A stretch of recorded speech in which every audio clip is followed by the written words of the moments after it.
Welcome to Commerce Adda 14. Today's we discuss about the test series of business studies set 2। ठीक है, जैसा कि आपको पता है कि हम लोग बिजनेस स्टडीज़ के सेट को हम लोग कर रहे हैं टू द पर्पस ऑफ, चाहे वो हमारा CUT हो, PGT हो या सेट हो या BPSC टीचर्स जो हमारा 3 अभी होने जा रहा है, उसके लिए भी हमारा ये इम्पॉर्टेंट है, क्योंकि यहाँ पर जो भी क्वेश्चंस हैं इन सारे एग्जामिनेशंस के लिए हमारा क्या होता है, ये रिलेटेड है। ठीक है, तो आज हम लोग सेट 2 में बिजनेस स्टडीज़ के कुछ क्वेश्चंस को देखेंगे, जहाँ पर हम लोग कल के क्लास में हम लोग सेट 1 को देखे थे, जहाँ पर मैंने आपको 35 के आसपास क्वेश्चंस मैंने कराया था, और आज भी हम लोग फिर उतने ही क्वेश्चंस को हम लोग यहाँ पर देखेंगे। तो प्लीज़ आपसे रिक्वेस्ट है कि आप लोग थोड़ा सा इस चैनल को सपोर्ट कीजिए। ठीक है, और जितने भी आपके आसपास में जितने भी फ्रेंड्स हैं या आपके ब्रदर्स हैं, सिस्टर्स हैं, उन लोगों को आप कम से कम शेयर ज़रूर कीजिए। ठीक है, क्योंकि आप जितने शेयर करेंगे उतना सपोर्ट हमको मिलेगा, और उसी सपोर्ट से हम आगे की ओर और बढ़ते चलेंगे, और आपके लिए मैं जो भी ये सीरीज़ है वो मैं आपको कंटिन्यू रखूँगा। ठीक है, तो आज यहाँ पर हम लोग कुछ क्वेश्चंस को देखते हैं सेट 2 के लिए। ठीक है,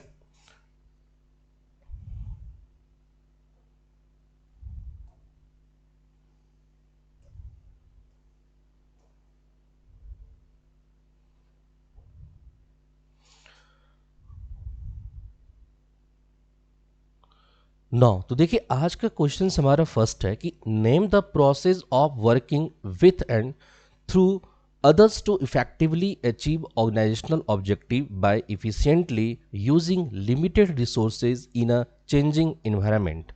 आपसे पूछा गया कि बताइए वो कौन सा प्रोसेस है, name the process of working with and through others to effectively and efficiently. ठीक है, इफेक्टिवली एंड एफिशिएंटली, आपको पता है कि ये 2 वर्ड हमारा कहाँ पर आता है, तो आपको पता है कि ये मैनेजमेंट का हमारा परफॉर्मेंस से ध्यान रखना है कि अगर कोई भी काम आप मैनेजमेंट के थ्रू करते हैं ना, तो वो काम हमारा क्या होता है, इफेक्टिवली होता है और एफिशिएंटली होता है। इट मीन्स वो एक टाइम पर हमारा काम होगा और एक मिनिमम कॉस्ट में होगा, ध्यान रखना है। ठीक है ना, तो इफेक्टिवली का मतलब यहाँ पर क्या होता है कि मिनिमम कॉस्ट, कम से कम हमारा कॉस्ट लगेगा, और इफेक्टिवली, इफिशिएंटली, हाँ इफेक्टिवली का मतलब हमारा ये होता है, और इफिशिएंटली कि वो काम टाइम पर होगा और मिनिमम कॉस्ट में होगा, तो बेनिफिट आपको क्या होगा, ज़्यादा होगा। तो ये जो हमारा प्रोसेस होता है हमारा, वो कहाँ पर होता है, तो ऑप्शन नंबर 1 हमारा यहाँ पर क्या है, करेक्ट है, क्योंकि मैनेजमेंट एक ऐसा प्रोसेस है जहाँ पर कोई भी काम हमारा इफेक्टिवली और इफिशिएंटली होता है और ऑर्गेनाइजेशनल गोल को वो क्या करता है, अचीव करता है। तो यहाँ पर हमारा ऑप्शन नंबर 1 करेक्ट है, मैनेजमेंट। नाउ क्वेश्चन नंबर 2 को देखते हैं। यहाँ पर हमारा 2 क्या बोल रहा है कि directing is initiated at dash level of management, कि डायरेक्टिंग जो हमारा है वो जो इनिशिएटेड है वो किस लेवल ऑफ मैनेजमेंट है। कि आपको पता है कि जो लेवल ऑफ मैनेजमेंट होते हैं वो कितने होते हैं, ये 3 होते हैं। फर्स्ट इज द टॉप होता है हमारा, दूसरा हमारा क्या होता है जिसको बोलते हैं हम लोग मिडिल बोलते हैं, और नेक्स्ट हमारा क्या होता है, बॉटम होता है। तो ये 3 लेवल्स ऑफ मैनेजमेंट होते हैं, top level management, middle level management और बॉटम लेवल मैनेजमेंट। लेकिन जो डायरेक्टिंग का इनिशिएटेड फॉर्म है, जो हमारा परफॉर्म करता है डायरेक्टिंग, वो कौन करता है हमारा, तो ऑप्शन नंबर 3 हमारा यहाँ पर करेक्ट है, टॉप लेवल ऑफ मैनेजमेंट। ध्यान रखना है, टॉप लेवल ऑफ मैनेजमेंट, कि टॉप लेवल ऑफ मैनेजमेंट जो है इनका ही काम होता है डायरेक्टिंग करना। ये क्या करते हैं, जितने भी मिडिल लेवल होते हैं और बॉटम लेवल ऑफ मैनेजमेंट होते हैं उनको वो डायरेक्शन देने का काम करते हैं, डायरेक्टिंग का काम करते हैं। तो डायरेक्टिंग इज इनिशिएटेड जो हमारा स्टार्ट होता है वो कहाँ से होता है, टॉप लेवल ऑफ मैनेजमेंट से होता है। तो क्वेश्चन नंबर 2 का ऑप्शन नंबर 3 हमारा यहाँ पर क्या है, करेक्ट है। क्वेश्चन नंबर 3 की बात करते हैं। तो देखिए 3 नंबर क्वेश्चन क्या है कि an effort to control everything may end up in controlling nothing is related to. अब यहाँ से आपको बताया गया कि जब आप कोई भी एफर्ट लगाते हैं और उसके बाद टू कंट्रोल एवरीथिंग, हर एक चीज़ को आप कंट्रोलिंग करते हैं अपने एफर्ट से, तो मे एंड अप, हमारा उसका कुछ ना कुछ क्या होता है, वो एंड अप होगा। In controlling nothing is related to, अब बताया गया कि अगर कंट्रोलिंग करने के बाद में, एफर्ट करने के बाद में अगर हमारा वो कंट्रोलिंग नहीं हो पा रहा है, इसका मतलब वो हमारा क्या होता है, क्या क्रिटिकल पॉइंट कंट्रोल होता है, मैनेजमेंट बाय एक्सेप्शन होता है, मैनेजमेंट बाय इंफॉर्मेशन होता है, या की रिजल्ट एरियाज। तो याद रखना है कि जब अपना आप एफर्ट लगा रहे हैं और उसके बाद भी वो अगर कंट्रोलिंग नहीं हो पा रहा है, तो इसका मतलब वो अपने आप में क्या है, एक्सेप्शन है। ऑप्शन नंबर टू हमारा करेक्ट है, मैनेजमेंट बाय एक्सेप्शन। क्या होगा? मैनेजमेंट बाय एक्सेप्शन होगा, ध्यान रखना है। क्वेश्चन नंबर 4, क्वेश्चन नंबर 4 देखिए यहां पर क्या है, बोल रहा है कि which of the following features of management states that the management functions can not be performed in isolation. देखिए यहाँ बताया गया हमारा कि यहाँ पर कौन सा मैनेजमेंट का ऐसा फीचर्स है जो कि बताया जा रहा है कि management function can not be performed in isolation, कि मैनेजमेंट फंक्शन जो होगा वो कभी भी आइसोलेट में परफॉर्म नहीं कर सकता है। देखिए आइसोलेशन का मतलब यहाँ पर हम बोल सकते हैं इंडिविजुअल। क्या होता है हमारा? इंडिविजुअल होता है। इट मीन्स अकेले में रह के काम करना। लेकिन आपको पता होगा कि मैनेजमेंट कभी आइसोलेशन में परफॉर्म नहीं कर सकता है। तो यहाँ पर बताइए कौन सा ऐसा फीचर्स है जो इसके जगह रिप्लेस कर सकता है? तो वो हमारा ऑप्शन नंबर 4 करेक्ट है कि management is a group activity. Management क्या हमारा होता है? कि ग्रुप एक्टिविटी होता है, उसको हम आइसोलेट करके वर्क नहीं कर सकते हैं। तो क्वेश्चन नंबर 4 का ऑप्शन नंबर 4 हमारा यहाँ पर क्या है? करेक्ट है।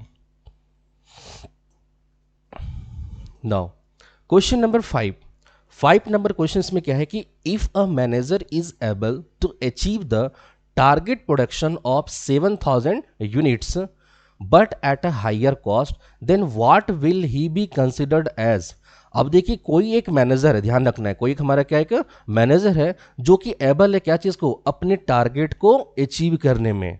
ठीक है, क्या चीज का? तो production of 7000 unit but at a higher cost. लेकिन वो बताया जा रहा है किस पर? हायर कॉस्ट पर। Then what will he be considered as, तो उसे क्या करना चाहिए? टारगेट को अचीव तो कर रहा है लेकिन उसका कॉस्ट क्या लग रहा है? हाई लग रहा है। तो हायर कॉस्ट नहीं होना चाहिए। तो उसके लिए हमारा कौन सा मैनेजमेंट का एक हमारा फंक्शंस है जो परफॉर्म करेगा? तो मैंने अभी भी बताया आपको कि जब कोई भी इफेक्टिवली वर्क होता है तो वहां पर मिनिमम कॉस्ट होता है। तो यहां पर क्या होगा? ओनली इफेक्टिव होगा। तो यहां पर कंसिडर हम क्या करेंगे? ओनली इफेक्टिव होगा। तो 5 का ऑप्शन नंबर 2 हमारा यहां पर क्या है? करेक्ट है।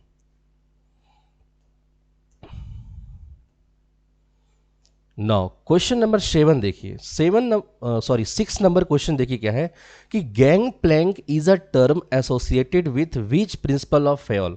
अब आपको देखिए फेयोल्स का आपको पता है कि एक हमारा जो हमारा आया था प्रिंसिपल ऑफ मैनेजमेंट, वहां पर हम लोग क्या देखे थे? Gang plank. अब देखिए गैंग प्लैंक क्या होता है, जैसे मैंने आपको बताया था कि एक हमारा क्या होता है? स्केलर चेन होता है। ठीक है, तो देखिए मान लीजिए स्केलर चेन अगर हम बात करते हैं अलग अलग तरीके से, मैंने यहाँ पर राइट डाउन कर दिया। ठीक है, और यहाँ पर हमारा पॉइंट, यानी एक पर्सन यहाँ पर हमारा प्रेजेंट है। अब मान लीजिए टॉप लेवल पे है, तो अगर मान लीजिए इस पर्सन को वहां तक जाना है तो ये सिस्टमेटिकली पहले हमारा क्या होगा? यहाँ से यहाँ, फिर यहाँ से यहाँ, फिर यहाँ से यहाँ। तो जब सिस्टमेटिक वे से जाता है तो उसको हम लोग बोलते हैं क्या चीज़? ये एक स्केलर चेन बोलते हैं। ठीक है, अब लेकिन उसी में से क्या हुआ कि इसमें से बहुत सारा क्या होता है? डिमेरिट आने लग गया कि मान लीजिए अगर कोई भी हमारा डॉक्यूमेंट्स पेपर यहाँ तक जाना है तो ये यहाँ से गया, यहाँ से गया, और ये अगर इसको पास नहीं किया तो वहाँ पर ये क्या होगा? रुका रह जाएगा। तो इसके लिए हमारा क्या आया कि इसकी स्केलर चेन में हमारा एक गैंग प्लैंक का वर्ड यूज़ किया गया। तो गैंग प्लैंक का मतलब होता है कि अगर आपका कोई भी इंफॉर्मेशन है आप डायरेक्ट उससे कॉन्टेक्ट कर सकते हैं, मतलब ये पर्सन डायरेक्ट वहाँ जा सकता है, ये भी हमारा वहाँ पर डायरेक्ट जा सकता है। तो इसको बोलते हैं क्या चीज़? गैंग प्लैंक है। तो gang plank is a term associated with which principle of Fayol. तो बताया गया कि फेयोल का कौन सा प्रिंसिपल्स में गैंग प्लैंक को यूज किया गया है? क्या principle of equity, principle of order, principle of scalar chain या प्रिंसिपल ऑफ इनिशिएटिव? तो आपको याद रखना है ऑप्शन नंबर 3 हमारा करेक्ट है, principle of scalar chain. Scalar chain हमारा एक ऐसा होता है जहां पर ये गैंग प्लैंक वेट को यूज किया जाता है।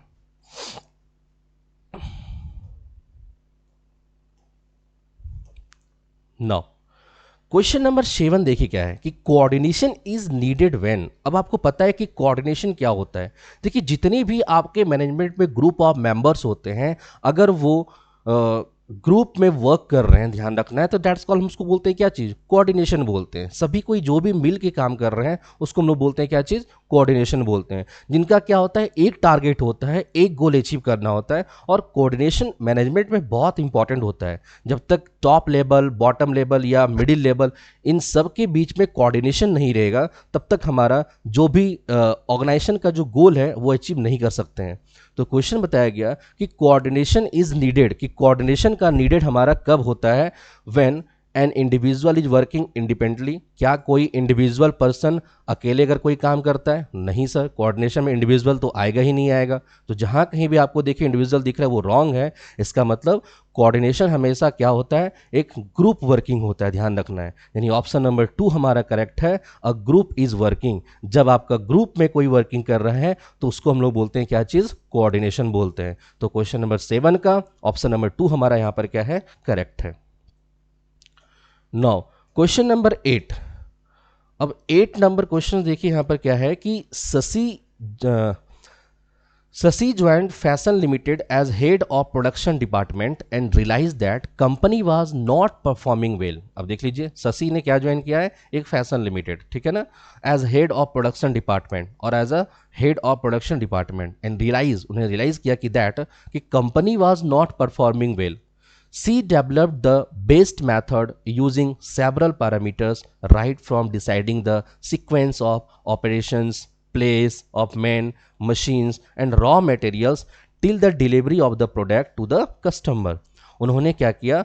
सी डेवलप बेस्ड मैथड यूजिंग, उन्होंने एक मैथड को यूज़ किया, बेस्ड मैथड यूज़ किया, जहाँ पर वो अलग अलग पैरामीटर क्या लिया कि कैसे ऑपरेशन का सीक्वेंस होना चाहिए, प्लेस ऑफ मेन क्या होना चाहिए, मशीन का क्या प्लेस होना चाहिए and raw materials till the delivery of the product to the customer, कि एक कस्टमर तक प्रोडक्ट को पहुंचाने के लिए हमें किस किस प्रोसेस को परफॉर्म करना चाहिए, उसने ये क्या किया? उसको यूज़ किया। सो identify the technique of scientific management being followed by Shashi बताया गया हमारा, ठीक है। तो यहाँ पर हमारा बताया गया कि शशि के द्वारा कौन सा मेथड यहाँ पर यूज़ किया जा रहा है, तो वो हमारा क्या है? Motion study, fatigue study, method study और टाइम स्टडी। तो आपको पता होगा कि यहाँ पर हमने क्या किया? एक मेथड को यूज़ किया गया है, इसलिए यहाँ पर ऑप्शन नंबर 3 हमारा क्या है? ये करेक्ट है, मेथड स्टडी। तो देखिए ऐसे सब क्वेश्चन जब आपके पास में आएंगे ना, तो कहीं ना कहीं देखिए कीवर्ड इसका होगा, ठीक है ना, उस क्वेश्चन में कोई ना कोई कीवर्ड होगा और उसी कीवर्ड से आपका आंसर्स होता है। तो ये भी आपको केयरफुली देखना है और आपको इजीली आंसर पता चल जाएगा उस कीवर्ड से। ध्यान रखना है कि मैंने यहाँ पर देखिए आपने सारा स्टोरी पढ़ लिया, लेकिन यहाँ पर आपको पहले ही बोल दिया गया कि उन्होंने बेस्ट मेथड यूज किया गया है, इसका मतलब वो हमारा क्या है? मेथड स्टडी है, ठीक है।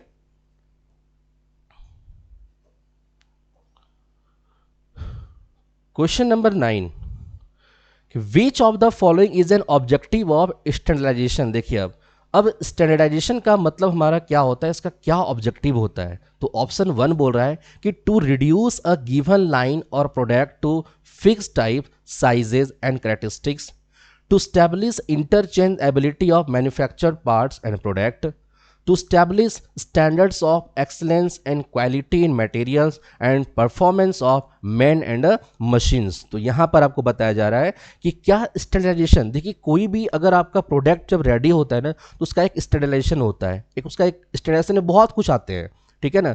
उनके क्वालिटी को देखा जाता है, उनके प्राइस को देखा जाता है, ठीक है, उनका क्या मेजरमेंट है उसको देखते हैं हम लोग। तो हर एक चीज़ हमारा क्या होता है? स्टैंडर्डाइजेशन में प्रेजेंट होता है। तो यहाँ पर बताया गया कि क्या उसके साइज और फीचर्स को देखा जाता है, क्या उनके मैन्युफैक्चर पार्ट्स या प्रोडक्ट को स्टैब्लिश किया जाता है, या उसके क्वालिटी को देखा जाता है। तो ओवरऑल यहाँ पर हमारा क्या है? सारा का सारा करेक्ट है, इसलिए ऑप्शन नंबर 4 हमारा यहाँ पर क्या है? करेक्ट है। कि कोई भी अगर हमारा स्टैंडर्डाइजेशन होगा तो उनका ऑब्जेक्टिव हमारा ये सारा का सारा होगा। तो 4 हमारा क्या है? करेक्ट है, all of the above. Now question number 10 की बात करते हैं। तो देखिए 10th नंबर क्वेश्चन क्या है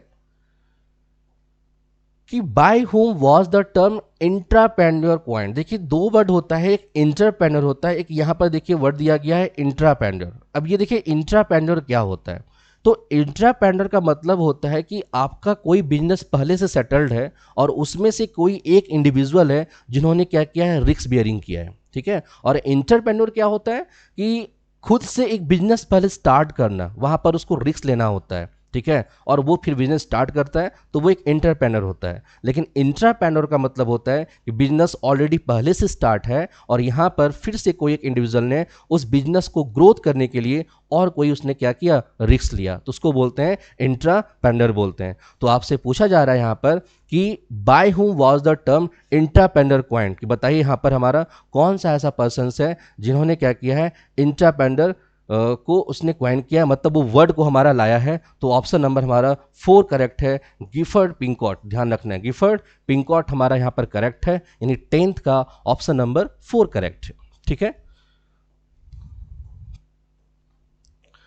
question number 11, which of the following is a features of planning. बताया गया हमारा कि बताइए यहाँ पर कौन सा फीचर्स प्लानिंग का है। तो अब यहाँ पर देखिए आपके पास में जो ऑप्शंस है वो क्या है कि इट प्रोवाइड्स डायरेक्शंस। क्या प्लानिंग डायरेक्शन प्रोवाइड करता है? It reduces the risk of uncertainty. क्या फ्यूचर में होने वाले जो अनसर्टेनिटी हैं उनकी रिस्क को वो कम करता है? तो करेक्ट है ये। It focuses on achieving objective. क्या आपके जो भी ऑब्जेक्टिव है उनको अचीव करने के लिए ये फोकस करता है? And all of the above. तो ऑप्शन नंबर 4 यहाँ पर हमारा करेक्ट है, ऑल ऑफ द एबव। ध्यान रखना है, ऑल ऑफ द एबव हमारा यहाँ पर करेक्ट है कि जो भी हमारा प्लानिंग का फीचर होगा तो ये डायरेक्शन भी प्रोवाइड करता है, ठीक है, reduces the risk of uncertainty and focuses on achieving objective. तो सारा का सारा हमारा यहाँ पर क्या है, करेक्ट है। यानी क्वेश्चन नंबर 11 का ऑप्शन नंबर 4 हमारा यहाँ पर क्या है, करेक्ट है, all of the above.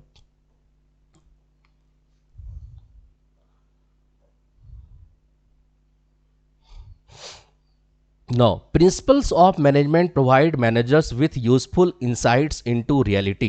Question number 12 said that कि principle of management provide managers with useful insight into reality. Which of the following statement explain this appropriately? बताया गया कि देखिए प्रिंसिपल ऑफ मैनेजमेंट जो होते हैं ना, मैनेजर को कुछ ना कुछ हमारा रियलिटी एक चीज़ हमारा प्रोवाइड करते हैं, यूजफुल थिंग्स। तो आपको यहाँ बताना है कि यहाँ पर कौन सा स्टेटमेंट जो है वो मैनेजर के लिए हमारा क्या होगा, अप्रोप्रिएट होगा। फर्स्ट ऑप्शन हमारा है कि एड्स टू मैनेजरियल नॉलेज। क्या उनको एक मैनेजरियल नॉलेज प्रोवाइड करता है? तो यस, करता ही है। It enables managers to learn from past mistake. क्या अगर कोई पास्ट मिस्टेक हुआ हमारा उसको फिर से कैसे इनेबल करना है, उसको लर्निंग करने का कैपेसिटी देता है हमारा कौन, principle of management. And it helps managers conserve time by solving recurring problems quickly. बताया गया कि जो भी प्रॉब्लम्स होते हैं उनको बहुत फास्टली उनको कंप्लीटली करने का, सॉल्व करने का हमारा ये फंक्शंस प्रोवाइड करता है मैनेजमेंट। तो ये सारा का सारा आपका क्या है, करेक्ट है। इट मीन्स यहाँ भी ऑप्शन नंबर 4 हमारा यहाँ पर क्या होगा, करेक्ट होगा, all of the above. Now question number 13। Question number 13 है कि who applied the word entrepreneur. देखिए अब यहाँ पर वर्ड आपका इंटरप्रेन्योर भी आ गया to business for the first time. बताइए हमारा कि कौन ऐसा पर्सन है जो उन्हें इंटरप्रेन्योर वर्ड का सबसे पहले हमारा क्या किया, डिस्कवर किया। तो वो हमारा ऑप्शन नंबर हमारा क्या होगा, थर्ड है, रिचर्ड कैंटिलन। ध्यान रखना है हमारा क्या है, रिचर्ड कैंटिलन। ये 13 का ऑप्शन नंबर 3 हमारा करेक्ट है कि इंटरप्रेन्योर वर्ड बिजनेस के लिए सबसे पहले यूज किसने किया, तो रिचर्ड कैंटिलन ने यूज किया।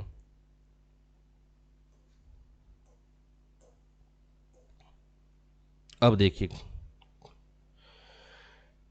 क्वेश्चंस यहां पर है कि मीना अ प्रूफ रीडर। यहां रखना आपको क्या दिया हुआ है, Meena a proof reader in Akash publications. ठीक है कि मीना एक प्रूफ रीडर है, मतलब एक रीडर है पब्लिकेशंस में। Has been given a target of reading at least 40 pages per day. इनका काम क्या होता है कि 40 पेजेस पर डे, ये जो भी आपको पता है जैसे बुक पब्लिश होते हैं तो उसमें बहुत सारा मिस्टेक्स होते हैं, तो उसके लिए रीडर अलग होता है, वो रीड करता है हमारा कि सब कुछ यहाँ पर करेक्ट है, तो वही वो काम करते हैं Meena. 40 pages per day. She has a habit of doing things differently. उनका हैबिट है कि वो सबसे कुछ अलग करती है। And while doing her work an idea struck her that कि summary of a chapter in the form of map where all the concept related to that chapter would be interlink होना चाहिए, वो should be given in starting of each chapter. ठीक है, और should be given in a starting of each chapter, and it will be give students a list of chapter as well as provide a competitive edge over the other publisher. But instead of appreciating her idea, her immediate boss scolded. उसको ऐसा करने से उसके boss क्या करते हैं, तो उसको डांटते हैं। And asked her to complete the work as per as prescribed format. तो वो अपने दिमाग से वो वर्क करना चाहती है, लेकिन यहाँ पर क्या होता है, उसके जो बॉस होते हैं उसको डांट देते हैं, बोलते हैं नहीं, जो फॉर्मेट है उसी फॉर्मेट वर्क करो, अपना क्रिएटिविटी यूज मत करो। Out of the following identify the limitation of planning. आपसे पूछा जा रहा है कि बताइए यहाँ पर मीना के पास में कौन सा लिमिटेशन ऑफ प्लानिंग है स्टेटेड इन एव पैराग्राफ। तो अभी देखिए मैं यहाँ पे क्या बताऊँ कि मीना जो है वो खुद से क्रिएटिविटी करना चाहती है, लेकिन उसके बॉस जो हैं उसको वो तुरंत क्या करते हैं, वो स्कॉल्डेड करते हैं, डांट देते हैं कि नहीं, आपको जो फॉर्मेट दिया गया आप उसी फॉर्मेट में वर्क करो, आप अपने तरह से क्रिएटिविटी नहीं करोगे। तो आपको पता होगा कि यहाँ पर क्या ऑप्शन होगा, ऑप्शन नंबर 1 ही हमारा करेक्ट है कि प्लानिंग रिड्यूसेस क्रिएटिविटी। यहाँ पर इस पैराग्राफ में क्या बताया जा रहा है कि प्लानिंग यहाँ पर क्या कर रहा है, उसकी क्रिएटिविटी को रिड्यूस कर रहा है यहाँ पर, ठीक है। तो ऑप्शन नंबर 1 आपका यहाँ पर करेक्ट है। तो ऐसे भी क्वेश्चंस आते हैं, बट मैंने आपको पहले बता दिया है कीवर्ड फाइंड कीजिए। हमने 2 कीवर्ड किया कि यहाँ पर वो खुद से क्रिएट कर रहे थे, लेकिन उसके बॉस ने क्या किया, यहाँ पर उसको स्कॉल्डेड कर दिया। अब देखिए यहाँ पर दिया हुआ है कीवर्ड क्या, कि to complete the work as per prescribed format, यही कीवर्ड है। उनको बोला गया कि एक प्रिस्क्राइब्ड फॉर्मेट में वर्क कीजिए, लेकिन अगर वो प्रिस्क्राइब्ड फॉर्मेट यूज करता है, इसका मतलब वो अपना क्रिएटिविटी नहीं ला सकती है। तो डेट्स को यहाँ पर हो जाएगा प्लानिंग रिड्यूसेस क्रिएटिविटी, ये हमारा क्या है, एक लिमिटेशन हमारा है।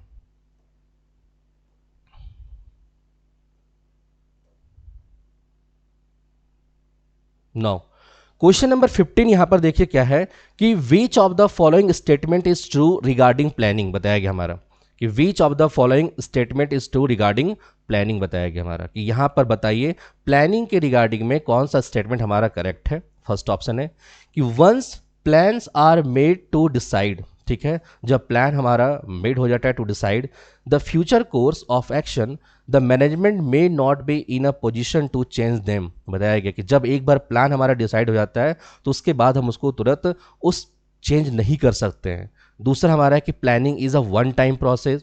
थर्ड है planning is required only at top level of management as plans are made by top level of management. Planning always lead to success, तो ऐसा नहीं है कि प्लानिंग हमेशा सक्सेस ही दे देता है, ठीक है, हम प्लानिंग तो करते हैं।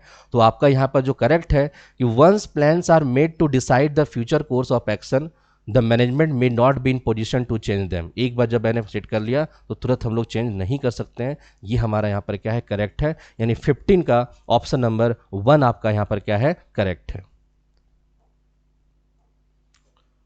नौ क्वेश्चन नंबर 16 की बात करते हैं हम लोग। तो 16 देखिए क्या है कि dash ensures that the heads of the separate business units in the organisation are responsible for profit और loss of their unit and have authority over it, कि बताइए यहाँ पर हमारा कि कौन ऐसा पॉइंट है जो इंश्योर करता है कि the head of separate business unit in the organisation are responsible for profit और लॉस ऑफ देयर यूनिट, उसके प्रॉफिट लॉस के लिए रिस्पॉन्सिबल होता है and have authority over it. क्या वो स्पैन ऑफ मैनेजमेंट है, डिविजनल स्ट्रक्चर है, फंक्शनल स्ट्रक्चर है, या हायरार्की ऑफ अथॉरिटी है। तो आपको पता होना चाहिए कि वो जो हमारा है डिविजनल स्ट्रक्चर, ध्यान रखना है कि डिविजनल स्ट्रक्चर ही रिस्पॉन्सिबल होता है हमारा अलग अलग यूनिट। देखिए यहाँ पर आ गया, हम यूनिट की बात कर रहे हैं और यहाँ देखिए सेपरेट, कितने कीवर्ड्स हैं, आपको कीवर्ड्स को देखना है कि यहाँ पर बताइए कौन से सेपरेट बिजनेस है।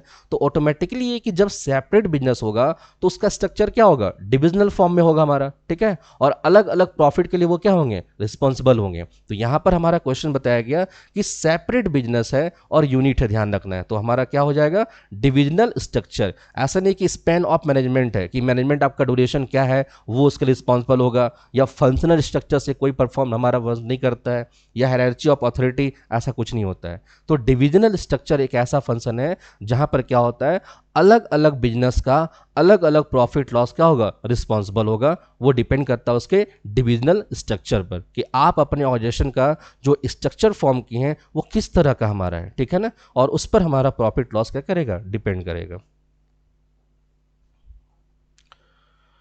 Question number 17 number question state that कि which of the following type of selection test, ध्यान रखना आपका वर्ड क्या आया कि selection test provides clue to a person's emotions, reactions, maturity and value system etcetera, कि बताइए सिलेक्शन का कौन सा ऐसा सिस्टम है जो कि आपको प्रोवाइड करता है पर्सन के इमोशंस को, पर्सन के रिएक्शन को, पर्सन के मैच्योरिटी को एंड पर्सन के वैल्यू को। क्या वो एप्टीट्यूड टेस्ट है, पर्सनैलिटी टेस्ट, इंटेलिजेंट टेस्ट या इंटरेस्ट टेस्ट? तो नहीं, आपको पता है कि एक ये हमारा ऑप्शन नंबर 2 यहाँ पर करेक्ट होगा कि पर्सनैलिटी टेस्ट एक ऐसा टेस्ट होता है जो ह्यूमन बीइंग के इमोशंस को, रिएक्शंस को, मैच्योरिटी को या फिर उसके वैल्यू सिस्टम को रिप्रेजेंट करता है। तो ये चीज़ आपको याद रखना है क्योंकि एप्टीट्यूड टेस्ट में ऐसा नहीं होता है। एप्टीट्यूड टेस्ट आपके जो भी हमारा क्या आपका कैलकुलेशंस करने का मेथड है, ये चीज़ को हमारा चेक करता है। इंटेलिजेंस टेस्ट में आपके आईक्यू को चेक किया जाता है, ठीक है ना, और इंटेस्ट टेस्ट में आपका इंटेस्ट को चेक किया जाता है।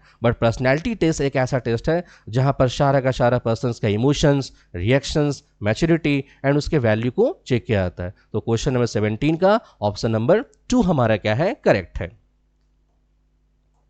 नाउ क्वेश्चन नंबर 18 की बात करते हैं। तो अब देखिए 18th नंबर क्वेश्चन क्या है कि who among the following is the chairman of SEBI as 2024, कि प्रेजेंट टाइम में सेबी का चेयरमैन कौन है। तो आपको याद रखना है कि माधवीपुरी बुच, ध्यान रखना है माधवीपुरी बुच, ये ऑप्शन नंबर 4 हमारा करेक्ट है। और इसके बारे में आपको ये जानना है कि अभी तक हिस्ट्री में ये फर्स्ट वुमेन चेयरमैन बनी है, ध्यान रखना है first women chairman.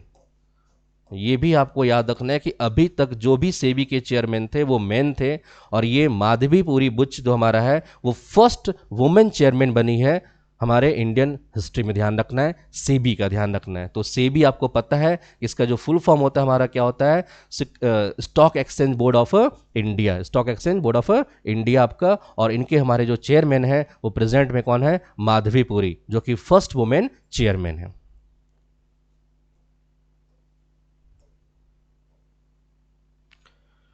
19th number question देखिए, यहां पर हमारा मैच द फॉलोइंग है कि match the functional area in column 1 with their respective standard set to gauge performance in column 2 as a part of the controlling functions.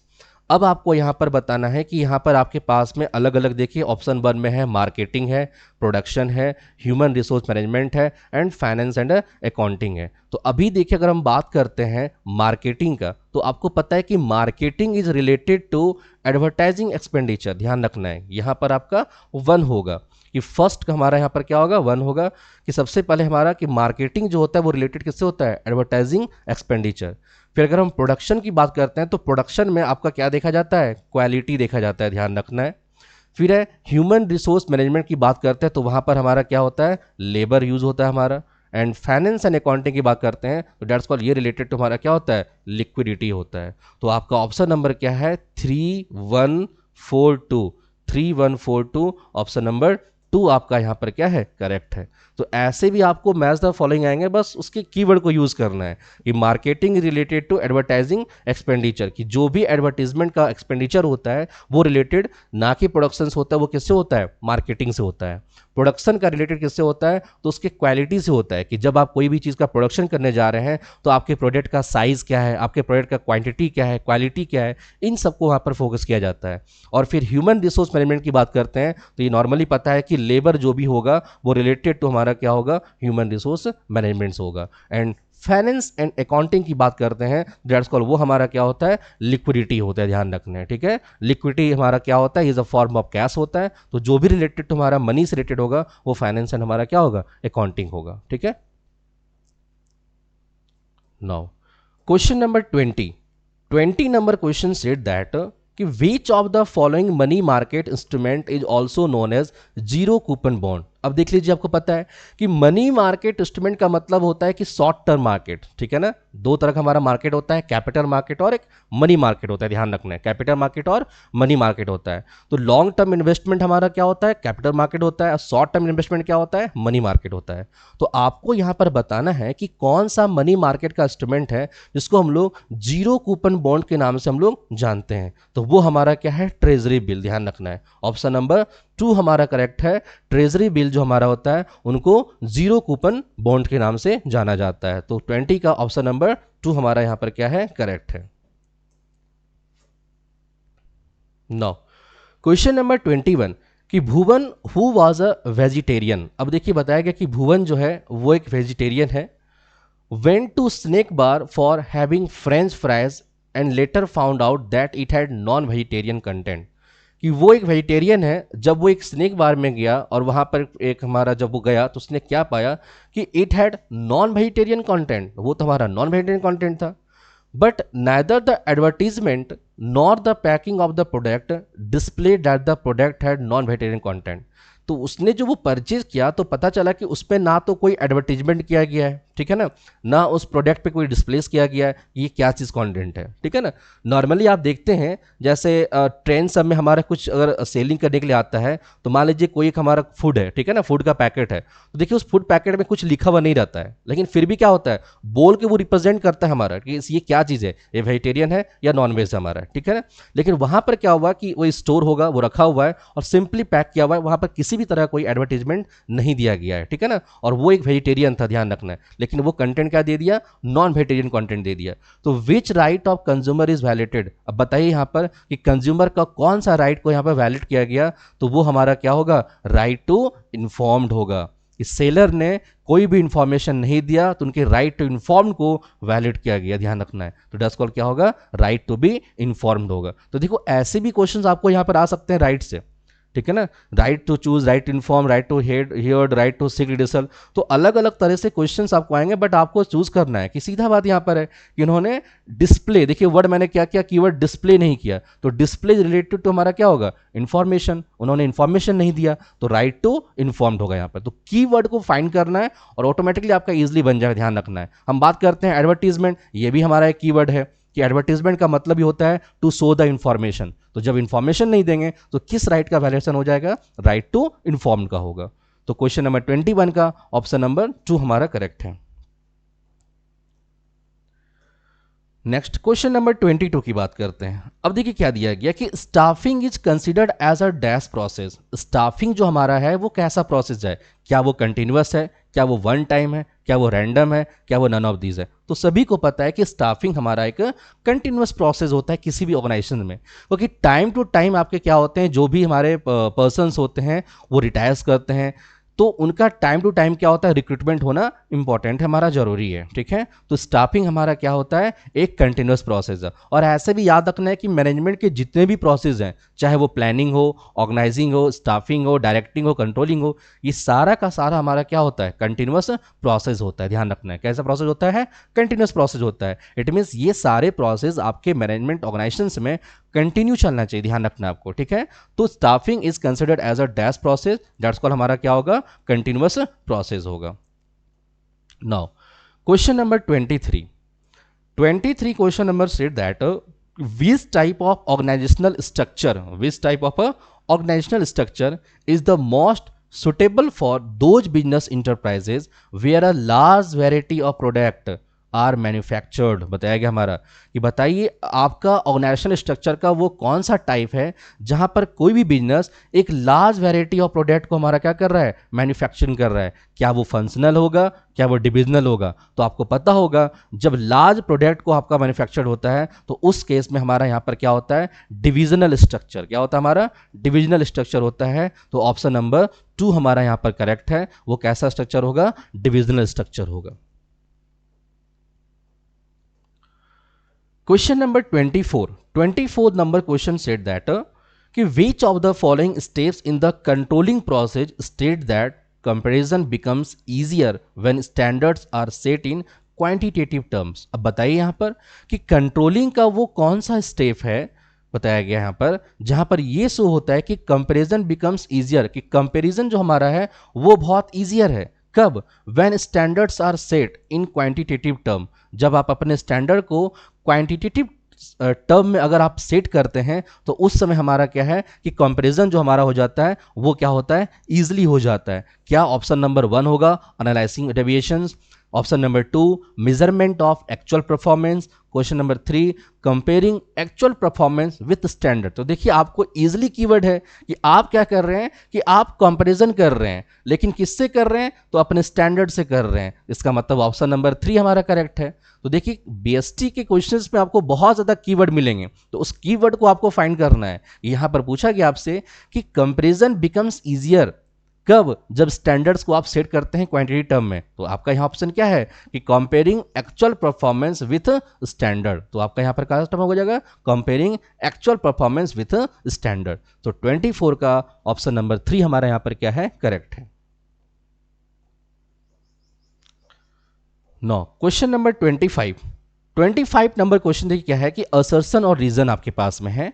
First आपका assertion है कि supervisor acts as a link between workers and management. तो सही बात है, आपका यहां पर याद रखना है कि सुपरवाइजर जो होता है वो जस्ट लाइक एक लिंक की तरह काम करता है, किसके बीच में, वर्कर के बीच में और मैनेजमेंट के बीच में, ध्यान रखना है, ठीक है। फिर रीजन बोलता है कि supervisor plays a key role in maintaining group unity. बताया गया कि सुपरवाइजर क्या करते हैं, एक प्ले करते हैं key role maintaining group activity among workers placed under his control. तो सुपरवाइजर का काम ही होता है जो हमारा बॉटम लेवल में वर्कर सब होते हैं ना, उनको कैसे कंट्रोल करके रखना है, कैसे कोऑर्डिनेट करके रखना है, इनका काम किसका होता है, सुपरवाइजर का होता है। तो देखिए लेकिन दोनों स्टेटमेंट हमारा करेक्ट है, बट यहां पर ऐसा रीजन को कोई क्लासिफाई नहीं किया जा रहा है, क्लेरिफाई कि फर्स्ट से हमारा वो कनेक्ट होगा, क्योंकि वो एक अलग टर्म है कि एक लिंक है वर्कर और मैनेजमेंट का, और दूसरा यहां पर कंट्रोलिंग के बारे में दिया हुआ है। तो both A and R are true है, but R is not the correct explanation of A. But R जो है वो एक एक्सप्लेन हमारा नहीं कर रहा है, तो ऑप्शन नंबर यहां पर हमारा 2 करेक्ट है। क्वेश्चन नंबर 26 की बात करते हैं। तो देखिए 26 नंबर क्वेश्चन क्या है कि असर्शन और रीजन, फिर से क्वेश्चन है कि motivation helps to change negative और indifferent attitudes of employee to positive attitudes. कि मोटिवेशन एक ऐसा टर्म होता है जो आपको पता है कि निगेटिव थॉट को चेंज करता है किसमें, पॉजिटिव थॉट में, so as to achieve organisational goal, और उसके बाद आप क्या करते हैं, ऑर्गेनाइजेशनल गोल को अचीव करते हैं। तो ये सही बात है, आप मोटिवेशन चैप्टर्स उसमें स्टडी किए होंगे कि मोटिवेशन एक ऐसा टर्म है कि जो भी हमारे अंदर निगेटिव थॉट आते हैं उसको वो कन्वर्ट कर देता है किसमें, हमारा पॉजिटिव थॉट में, ठीक है। आए दिन हम लोग भी क्या होते हैं, टाइम टू टाइम मोटिवेट हो जाते हैं, ठीक है। कुछ जैसे आपको मान लीजिए मोटिवेशन होना है, तो आप देखते हो आए दिन यूट्यूब पे कितने बहुत सारे मोटिवेशन वीडियो होते हैं, तो हम लोग मोटिवेट बस 5 मिनट 10 मिनट्स, अब तो मेरे को स्टडी करना ही करना है, लेकिन आप जैसे ही 1 आवर स्टडी किए फिर मोटिवेशन खत्म, फिर हम लोग आ गए मोटिवेशन रील्स पे, और उस मोटिवेशन रील्स को देखने के चक्कर में पूरा टाइम क्या होता है, खत्म हो गया। तो मोटिवेट आपको खुद से करना है, अपने अंदर मोटिवेट करना है, ऐसे नहीं कि वीडियोस को देख करके आपको अपने अंदर मोटिवेट लाना है, क्योंकि वो वीडियोस से देखा हुआ मोटिवेशन शॉर्ट टर्म के लिए होता है, बहुत कम टाइम के लिए होता है, ठीक है ना। तो जिस दिन मोटिवेशन आपके अंदर आ गया ना, तो फिर आपको कोई नहीं रोक सकता है। तो याद रखना है कि आपके मैनेजमेंट में अगर मोटिवेशन होता है तो मोटिवेशन क्या करता है, आपके निगेटिव थॉट को रिमूव करके पॉजिटिव थॉट में कन्वर्ट करता है, और जैसे ही पॉजिटिव थॉट आएगा आप कंप्लीटली 100% अपने गोल को क्या करोगे, अचीव करोगे। तो ऑप्शन नंबर असर्शन हमारा क्या है, पहले फर्स्ट ये करेक्ट है। रीजन की बात करते हैं, motivation helps to improve performance levels of employee. कि मोटिवेशन क्या करता है, ये इंप्रूव करता है आपके परफॉर्मेंस लेवल को as employee as well as the organisation. क्यों ऐसा होता है हमारा, क्यों पॉजिटिव नेगेटिव होता है, तो देखिए उसका रीजन दे दिया यहाँ पर हमारा कि मोटिवेशन हेल्प करता है इंप्रूव परफॉर्मेंस लेवल, हमारे परफॉर्मेंस लेवल को इंप्रूव करता है, चाहे वो एम्प्लॉय का हो चाहे वो ऑर्गेनाइजेशन का हो। तो यहाँ पर देखिए both A and R true है, but R is the correct expression of A. तो ये क्या कर रहा है, हमारा रीजन जो है वो ए को एक्सप्लेन भी कर रहा है, यानी 26 का ऑप्शन नंबर हमारा 1 हमारा यहां पर क्या होगा, करेक्ट होगा। नाउ क्वेश्चन नंबर 27 की बात करते हैं। तो 27 नंबर क्वेश्चन देखिए क्या है, अभी आपके पास में मैच द फॉलोइंग है कि match the terms in column 1 with there corresponding meaning और एक्सप्लेनेशन इन कॉलम 2। अब देखिए आपके पास में एक कॉलम 1 है और आपके पास में कॉलम 2 है। तो अब देखिए फर्स्ट में क्या दिया हुआ है, फिक्स्ड कैपिटल, वर्किंग कैपिटल, फिर आपके पास में फिक्स्ड एसेट्स है और करेंट एसेट्स है। तो यहां पर देखिए 4 टर्म आपके पास में है, फिक्स्ड कैपिटल, वर्किंग कैपिटल और फिर फिक्स्ड एसेट्स और करेंट एसेट्स है। तो आपको पता होगा कि फिक्स्ड कैपिटल क्या होता है, तो फिक्स्ड कैपिटल का मतलब होता है कि investment in long term assets. याद रखना है, याद रखना है फिक्स्ड क्या होगा हमारा, फर्स्ट ए नंबर यहां पर हमारा होगा कि फिक्स्ड कैपिटल वैसा कैपिटल होते हैं जिसको हम लोग इन्वेस्टमेंट लॉन्ग टर्म एसेट के फॉर्म में करते हैं। तो हम लोग ऑप्शन नंबर ए हमारा यहां पर 4th में मैच होगा। फिर बोलता है वर्किंग कैपिटल क्या होता है, देखिए वर्किंग कैपिटल वैसा इन्वेस्टमेंट होता है जिसको हम लोग क्या करते हैं, that's called investment in current assets में करते हैं। ध्यान रखना है, करंट एसेट के लिए जब इन्वेस्टमेंट करते हैं तो उसको हम लोग बोलते हैं वर्किंग कैपिटल, क्योंकि आपको पता है कि working capital is equal to हमारा फॉर्मूला होता है current assets minus current liabilities होता है। तो ये जो हमारा करंट एसेट करंट लायबिलिटीज हमारा दैट्स कॉल्ड, इसमें अगर इन्वेस्टमेंट करते हैं तो हमारा क्या होता है, वर्किंग कैपिटल होता है। फिर हमारा क्या बताया गया, फिक्स्ड एसेट्स। तो देखिए फिक्स्ड एसेट क्या होगा कि assets which remains in the business for more than 1 year, कि अगर कोई भी एसेट्स आप अपने बिजनेस में 1 साल से ज़्यादा तक आप रखते हो, रिमेन रखते हो उसको बिजनेस में ही, तो वो हमारे लिए क्या होता है, फिक्स्ड एसेट्स होता है।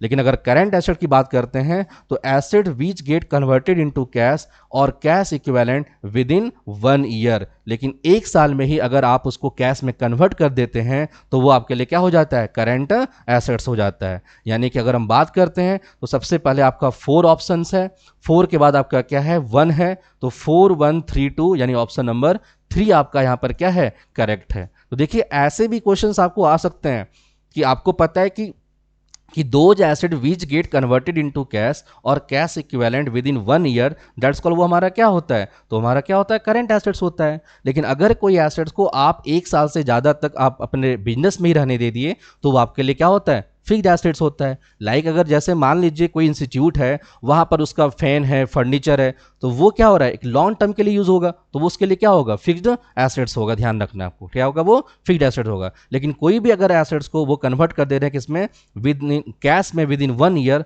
तो वो क्या होता है, करेंट एसेट्स होता है। और अगर फिक्स्ड कैपिटल और वर्किंग कैपिटल की बात करते हैं तो वैसा कैपिटल जिसको आप इन्वेस्टमेंट लॉन्ग टर्म के लिए कर रहे हैं तो वो हमारे लिए क्या होता है, फिक्स्ड कैपिटल होता है। और वैसा इन्वेस्टमेंट जब आप उसको आप करंट एसेट्स में कर रहे हो यानी शॉर्ट टर्म के लिए कर रहे हैं तो वो हमारे लिए क्या होता है, वर्किंग कैपिटल होता है। Question number 28 number question said that कि in order to get feedback about its recently launched immunity boosting Ayurvedic medicine. अब देख लिए बताया जा रहा है कि एक फीडबैक लेने के लिए बताया जा रहा है कि एक लॉन्च किया गया हमारा immunity boosting Ayurvedic medicine Atulya limited conducted an online survey using a questionnaire. ठीक है ना, कि वो फीडबैक लेना चाह रहा है हमारा कि उसने जो एक लॉन्च किया था immunity boosting Ayurvedic medicine Atul limited उसका नाम है, उन्होंने क्या किया, एक ऑनलाइन सर्वे कंडक्ट किया। क्या किया उसने, ऑनलाइन सर्वे हमारा एक कंडक्ट किया। और वहां पर वो कौन सा मेथड यूज कर रहा है, तो क्वेश्चनर मेथड। देखिए क्वेश्चनर मेथड का मतलब ये चीज होता है कि आपके पास में या तो अभी जैसे अभी मेल क्वेश्चनर मेथड होता है कि आपको मेल कर दिया गया, कुछ कुछ शॉर्ट क्वेश्चंस आपको भेज दिए गए और आपको वहां पर टिक करना है, बस ये क्वेश्चनर मेथड होता है। ठीक है, तो क्वेश्चनर से क्या किया, वो सर्वे करने चला and to gather customer views, वहां पर कस्टमर के व्यू लेने चाह रहे थे एंड ओपिनियंस, उनके ओपिनियंस को। सो identify the marketing function being used by अतुल्य लिमिटेड। तो अब बताइए यहां पर कि अतुल्य लिमिटेड के थ्रू मार्केटिंग का कौन सा फंक्शन यहां पर परफॉर्म करेगा, कि अगर उसे कस्टमर का व्यू या ओपिनियन उसको क्या करना है, क्वेश्चनर मेथड से लेना है। ठीक है, कस्टमर को गैदर करना है। देखो आपको फिर कीवर्ड मिल गया, क्या मिल गया, गैदरिंग। देखिए और आपके ऑप्शन में देखिए गैदरिंग दिया हुआ है कि gathering and analysis market information, यानी ऑप्शन नंबर 4 आपका करेक्ट है। तो देखिए 2 कीवर्ड है, एक गैदरिंग एक एनालाइसिंग। तो फर्स्ट तो आपको गैदरिंग यहां पर मिल गया, और हम बात करते हैं एनालिसिस का, तो आपको यहां पर ही दिया हुआ है, देखिए सर्वे वर्ड। ये सर्वे का मतलब ही हमारा क्या होता है, एनालाइसिंग होता है, कि आप एनालिसिस करोगे। सर्वे करने का मतलब आप एनालिसिस कर रहे हो कि कस्टमर का क्या व्यू है, कस्टमर का क्या ओपिनियन है। तो देखिए किस तरह से अगर हम कीवर्ड को ढूंढ लेते हैं तो आपको ऑप्शंस और ज्यादा देखना भी नहीं है। हमने यहां पर देखा गैदरिंग कस्टमर व्यू, आपको मिल गया यहां पर कि गैदरिंग एंड एनालाइसिंग मार्केट इंफॉर्मेशन। तो किस तरह से कीवर्ड फाइंड कीजिए और आपका आंसर इजिली यहां पर मिल जाता है। Now, question number 29. Rajan limited decided to change their organisation structure. फिर से देखिए बात करें हम लोग ऑर्गेनाइजेशन स्ट्रक्चर का, ठीक है ना, and shift to functional structure. देख लीजिए कि Rajan limited decided to change their organisation structure. Rajan ने डिसाइड किया कि हम अपने ऑर्गेनाइजेशन स्ट्रक्चर को चेंज करके हम फंक्शनल स्ट्रक्चर में आएंगे। कहां पर आएंगे, फंक्शनल स्ट्रक्चर में। And so it decided to hire 4 different heads for sale, account, purchase and production. उन्होंने क्या बोला कि यहां पर वो 4 डिफरेंट हेड को हायर कर रहा है, sales department, account department, purchase and production, from outside the company to bring fresh talent. बताया गया हमारा fresh talent. It publishes advertisement and shortlist 20 candidates. बताया गया हमारा, देख लीजिए 20 कैंडिडेट्स को उन्होंने क्या किया, पब्लिश किया एडवर्टीजमेंट, मुझे 20 कैंडिडेट्स चाहिए, fresh candidates, for each position after conducting various selection test. ठीक है ना, यहां पर अलग अलग क्या हो रहा है, रिक्रूटमेंट का प्रोसेस होने जा रहा है, ध्यान रखना आपको। तो अलग अलग यहां पर क्या हुआ, सिलेक्शन टेस्ट यहां पर यूज हो रहा है। And out of the following identify the next step to be followed by Rajan limited. बताया गया। तो अब देखिए यहां पर सिलेक्शन टेस्ट हो रहा है, तो बताइए इसके बाद हमारा क्या इसका स्टेप होगा राजन के थ्रू, क्या वो एम्प्लॉयमेंट इंटरव्यू लेगा? तो यस, जब आपको पता होगा कि यहाँ पर टेस्ट जब हो जाता है तो उसके बाद क्या होता है, इंटरव्यू होता है। यानी ऑप्शन नंबर 1 आपका करेक्ट है, एम्प्लॉयमेंट इंटरव्यू। यानी राजन को उस 20 कैंडिडेट को सिलेक्शन टेस्ट के लिए सबसे पहले उसके बाद क्या करना पड़ेगा, एम्प्लॉयमेंट इंटरव्यू करना पड़ेगा। यानी हमारा ऑप्शन नंबर 1 करेक्ट है, ध्यान रखना है आपको। नाउ और आज का लास्ट क्वेश्चन देखिए हमारा क्या है, 30 नंबर क्वेश्चन, कि which of the following is a function of the stock exchange. ठीक है ना, कि यहां पर बताइए आपको कि स्टॉक एक्सचेंज का हमारा कौन सा फंक्शन है। ऑप्शन नंबर 1 है कि providing liquidity and marketability to existing securities, spreading of equity cult, contributing to economic growth, या ऑल ऑफ द अबव। तो आपको पता है कि स्टॉक एक्सचेंज जो है आज के समय में बहुत इंपॉर्टेंट हमारा हो गया है।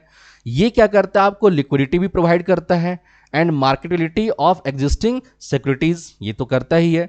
स्प्रेडिंग ऑफ इक्विटी कल्चर, यहाँ पे कुछ होगा कल्ट हमारा। फिर है कंट्रीब्यूटिंग टू इकोनॉमिक ग्रोथ, आपके इकोनॉमी को ग्रोथ भी करता है, क्योंकि उसका जो भी हमारा वैल्यू होता है वो भी आपके जीडीपी या नेशनल इनकम में क्या होता है, ऐड होता है। और यहां पर हमारा क्या है, ऑल ऑफ द एबव। तो ऑप्शन नंबर 4 यहां पर हमारा क्या है, करेक्ट है, कि जो स्टॉक एक्सचेंज का फंक्शन है वो सारा का सारा हमारा क्या है, ये फंक्शंस है। ठीक है, तो आज का आपका ये लास्ट क्वेश्चन था, 30 क्वेश्चंस। ठीक है, ध्यान रखना है। तो इस तरह से आप देख रहे हो किस तरह से ये सारा का सारा पीवाई क्वेश्चन से भी है। ठीक है ना, तो आपको मैं जो भी क्वेश्चंस करा रहा हूं हो सकता है आपके एग्जामिनेशन में फिर से रिपीट हो जाए, लेकिन आपको एक प्रैक्टिस जब करोगे ना तो आपको पता चल जाएगा कि हमारे पास में क्वेश्चन जो एग्जामिनेशन में पूछे जाते हैं वो किस तरह से क्वेश्चन पूछे जा रहे हैं। ठीक है ना, तो अभी तो मैं सिंपली ये ले रहा हूँ, कुछ टेस्ट में ऐसा लाऊंगा जहां पर केस बेस्ड स्टडी होगा, क्योंकि सीयूटी का जो एग्जामिनेशन होता है ना उनमें जो 10 से 10 to 15 क्वेश्चन जो होते हैं लास्ट के, वो केस बेस्ड स्टडी क्वेश्चन आते हैं, ध्यान रखना है। इट मीन्स आपको एक पैराग्राफ दिया रहेगा और उसी पैराग्राफ से आपको एज अ पैसेज के फॉर्म में आपके पास में क्वेश्चन दिए रहेंगे। तो वो हम लोग चूंकि इसमें हम ऐड नहीं कर रहे हैं, वो अलग से जब हम टेस्ट सीरीज एक ऐड बनाएंगे तो उस दिन उसमें हम लोग क्या करेंगे, सारा का सारा केस बेस्ड स्टडी क्वेश्चन को हम लोग लाएंगे। ठीक है, तो ये आपका आज का 30 क्वेश्चंस बीएसटी का था। फिर हम लोग एक नेक्स्ट सीरीज को देखेंगे। ठीक है ना, तो प्लीज़ आप लोग इस चैनल को सपोर्ट कीजिए, ज़्यादा से ज़्यादा शेयर कीजिए। ठीक है ना, आपसे रिक्वेस्ट है जितना ज़्यादा हो सके उतना ज़्यादा आप इसको शेयर कीजिए, क्योंकि आपके को पता है कि बहुत सारे स्टूडेंट्स ऐसे होते हैं जो विलेजेस में आप बिलोंग करते हैं, उनके पास ये फैसिलिटी नहीं है कि उनके पास में ये सारा का सारा इन्फॉर्मेशन उसको मिल सके। तो आपको एक ये ऐसा यूट्यूब हमारा एक ऐसा एरिया है जहाँ पर सबके पास में आज यूट्यूब्स होते हैं। ठीक है ना, तो उन लोगों के पास में यहाँ पर क्या होगा, इस चैनल से उनको बेनिफिट मिल जाएगा। तो ज़्यादा से ज़्यादा आप इसको सपोर्ट और शेयर करें। ओके।